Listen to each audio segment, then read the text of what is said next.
Pemirsa kembali di One on One dan kali ini saya bersama Ibu Siti Fadila Supari, Menteri Kesehatan 2004-2009. Ibu, tadi kita sudah membahas banyak bahwa apa sih sebetulnya yang membuat penyakit gagal ginjal akut misterius ini muncul begitu ya, dan kenapa ini perdebatan soal etilen glikol dan dietilen glikol yang padahal sudah bertahun-tahun dipakai dan aman-aman saja, baru kali ini begitu ya menjadi pemicu katanya begitu. Tapi kita juga tadi sempat membahas kontrol pengawasan. Nah, menurut Ibu sendiri, kita sekarang saat ini sudah menghadapi kasus ini sejumlah 269, Bu. Di antaranya 157 anak ini kehilangan hak hidup atau meninggal dunia. Nah, ini sebetulnya tanggung jawab siapa, Bu? Siapa yang kira-kira pantas diberikan tanggung jawab ini gitu? Ya mestinya kalau kita dalam satu negara ya mesti pemerintah ya yang tahu. Tapi pemerintah kan sudah melahirkan pada Menteri Kesehatan, dan Menteri Kesehatan juga menurut saya sudah cukup sigap untuk memberikan pertolongan. Nomor satu memang jangan sampai banyak yang meninggal. Ya. Itu menurut saya sudah cukup cepat juga, dan sekarang sudah mulai turun Mbak Nawa. Jadi ada suatu tendensi bahwa korban-korban itu semakin sedikit. Dan kemudian satu lagi Badan POM. Jadi pemerintah mempunyai dua tentara ini, Ya. tentara, satu Menkes dan satu Badan POM. Itu yang memang harus bertanggung jawab. Harus bertanggung jawabnya seperti apa? Bertanggung jawabnya ya satu, jangan sampai lebih banyak lagi yang meninggal, dan jangan sampai itu terulang lagi. Nah, kalau kemarin apakah karena kecolongan atau nah itu yang mesti dicari. Kalau sudah ada surat izin edar, nah ini agak harus hati-hati Badan POM. Surat izin edar itu konsekuensinya kan bahwa ini aman, nah gitu. Nah, kemudian ternyata yang di lapangan itu merubah bahan baku obat. Bahan baku obat itu apakah ada aturan bahwa setiap perubahan harus melapor? Saya kira ada. Perubahan alamat aja harus dilapor, apalagi perubahan bahan baku. Nah ini apakah mereka tidak atau tidak? Nah itu saya nggak ngerti. Tadi saya agak tertarik juga yang Ibu tadi sempat katakan bahwa seharusnya setiap produk yang akan sebelum mendapatkan izin edar itu akan diuji dulu begitu ya Bu ya. Namun kali ini random, betul Bu? Atau katanya sih diuji kok, saya tanyakan katanya diuji. Cuman yang dicek ke pabrik-pabriknya itu random. Oh, tetap diuji. Ya, tapi diuji. Dan semestinya kalau diuji harusnya tidak. Nah, kalau konsisten terus, Ya. pada waktu diuji pakai bahan dasar ini, nah terus kasih izin edar. Kemudian tanpa sepengetahuan Badan POM, dia merubah Bahan baku tadi. Nah itu dia salah. Itu. Tapi apakah salahnya itu kemudian seperti membunuh orang? Ya saya nggak tahu. Apakah ada bukti bahwa pasien-pasien yang meninggal itu karena sirup dia gitu. Jadi Dan harus diteliti iya, juga ya sirup dari dia itu, 157 tadi korban itu yang kan tewas. banyak sirupnya. Iya. Ada yang tidak pakai sirup meninggal, ada yang pakai sirup malah nggak meninggal juga ada. Jadi belum terbukti 100%. Belum, menurut saya sih belum ada laporan itu. Makanya Menteri Kesehatan hanya berani mengatakan sebagian besar. Iya. Sebagian besar itu bukan suatu kesimpulan kan. Nah, Kita butuh data yang Nah pasti. ini mesti tanggung jawabnya Menteri Kesehatan, harus memastikan apa sih yang menyebabkan. Saya masih belum puas dengan jawaban yang kemungkinan besar karena etilen glikol itu kan kata Gambia. Iya. Kita butuh jawaban yang pasti dengan data. Dengan dasar penelitian. Misalkan sesuatu yang berubah dari kita selama puluhan tahun ini memakai obat sirup itu kan dari anak saya masih kecil sampai sekarang anak saya udah punya anak loh.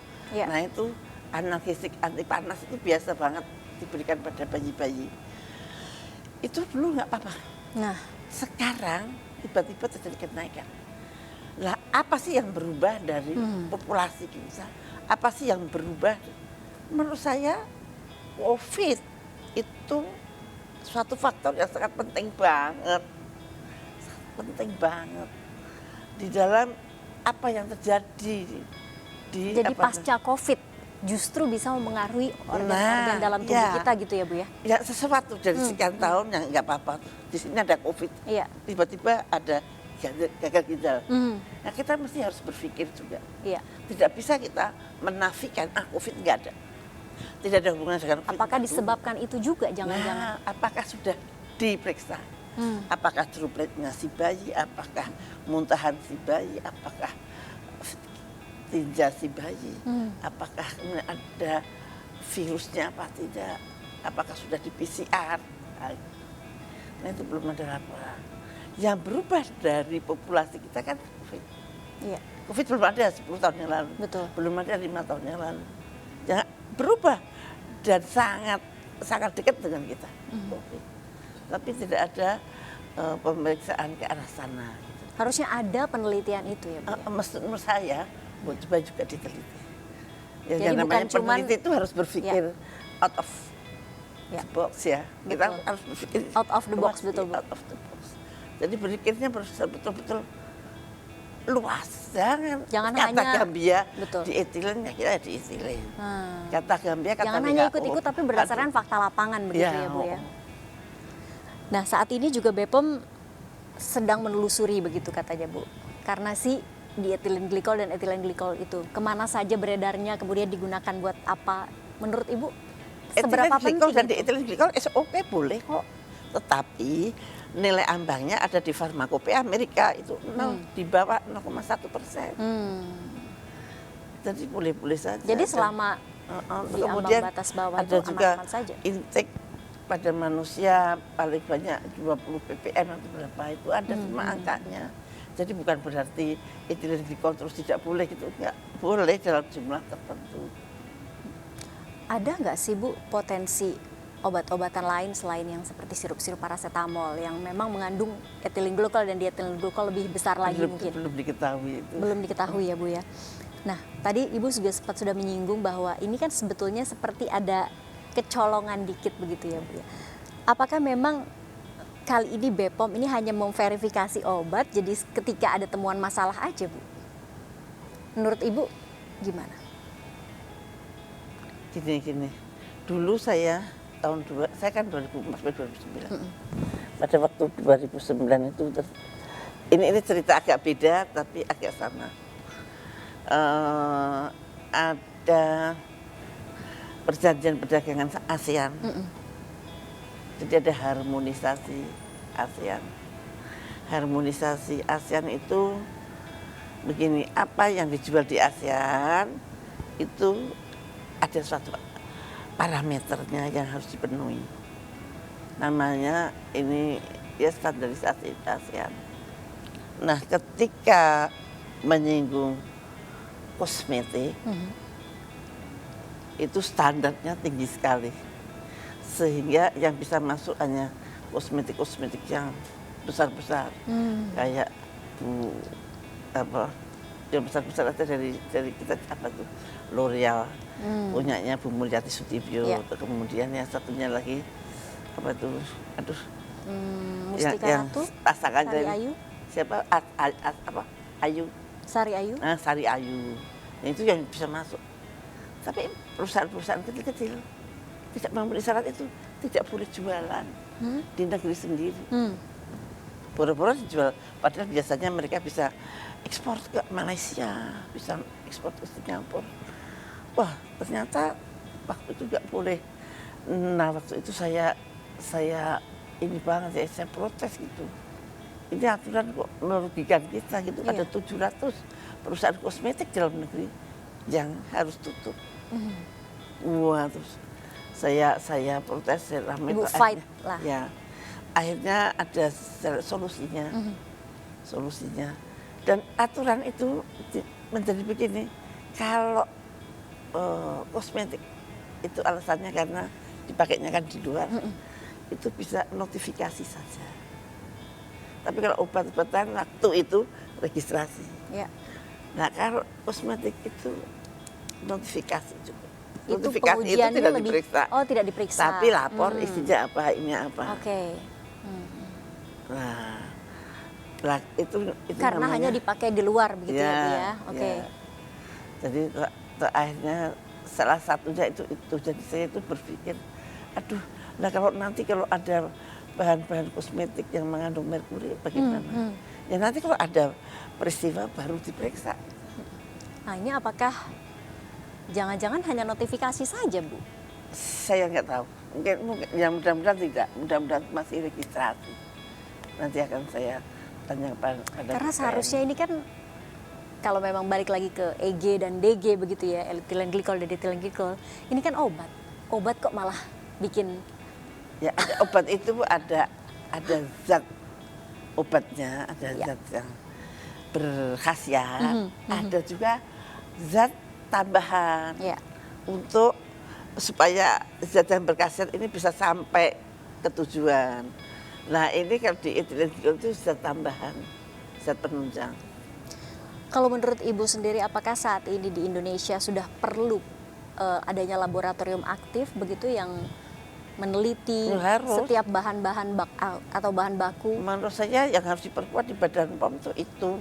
Hmm. Setiap obat harus dicek langsung, dicek sendiri. Jangan karena laporan Ya. itu. Jangan karena perlengkapan administratif. Jadi harus ada di situ. Dari sepengetahuan Ibu saat ini biasanya untuk menguji itu laboratorium mana yang dipakai untuk bermitra dengan BPOM? Badan POM punya sendiri. Punya sendiri. Dan untuk pengawasan, Bu, selain dari Badan POM kemudian Kemenkes, apa ada pihak lain yang turut monitoring? Ya ada. Jadi betul-betul ini hanya di Badan POM dan juga Kementerian Kesehatan. Apa, Bu, kira-kira yang prosedur yang perlu mungkin dibenahi? Badan POM. Bagaimana caranya memberi surat izin edar? Bagaimana caranya supervisi supervisi yang terjadwal. Ya. Kapan mau supervisi apa yang kira-kira obat yang dijual bebas itu. Nah, itu tadi sebelum terjadi suatu kejadian harus ada suatu program tertentu untuk mengecek misalnya obat-obatan itu secara rutin, suruh mereka lapor. Misalkan obat-obatan suruh lapor sampelnya. Jadi Misalkan tiap 3 bulan atau tiap 6 bulan. mungkin bahan bakunya kalau ada perubahan juga harus lebih dilaporkan lagi. Ya, Kalau nggak ketahuan begitu gimana coba. Tapi lucunya kenapa ya Gambia dengan Indonesia ya? Iya. Apakah bahan bakunya sama kita beli dari suatu negara itu, mungkin dari India atau gimana. Tapi India sendiri kok nggak ada apa-apa gitu. Iya. Jadi itu seolah-olah CPOB-nya yang salah. CPOB itu cara pembuatan obat dengan cara yang baik. Nah itu kemungkinannya itu. Kita akan bahas lagi, Bu, lebih lanjut setelah jeda ya, Bu ya. Pemirsa jangan kemana-mana, One on One akan segera kembali.